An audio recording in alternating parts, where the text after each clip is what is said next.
So if you'd like to know more about science communication, let's just think about it from first principles.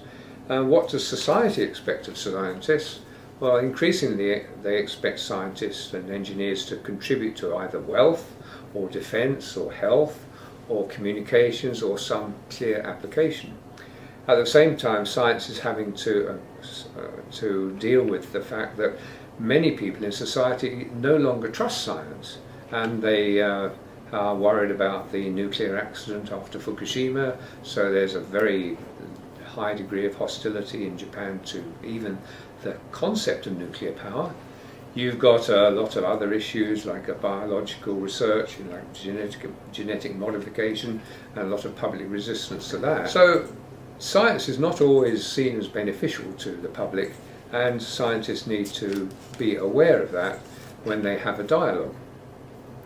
And that sort of thinking led to the growth of science communication programs in a number of countries 10, 20 years ago, based on the idea that scientists needed to come out of their little island of technology and specialized language and be able to communicate with the society that supported them, and to be able to have a proper dialogue and help average members of the public and politicians and government policymakers to actually understand the science in a bit more detail so that they can manage it more effectively. So that's the general background to science communication, and in the last 20 years we've seen quite a number of different methodologies and paradigms developed, which we will go into in more detail if you actually join the course that's offered later in the year.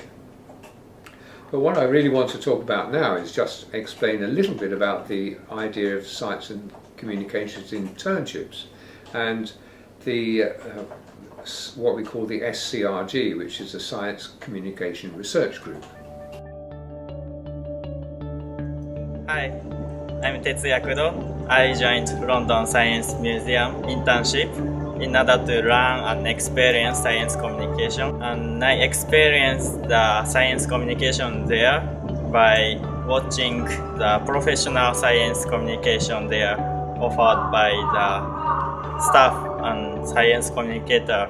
As a student who experienced the internship in London Science Museum, I really recommend you to join the internship if you want to be a scientist or a researcher in the future, because there will be really big, nice opportunities to learn the science communication there.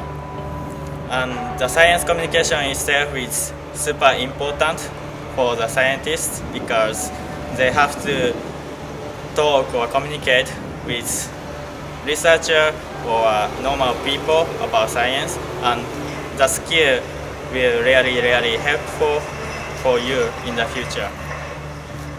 Thank you.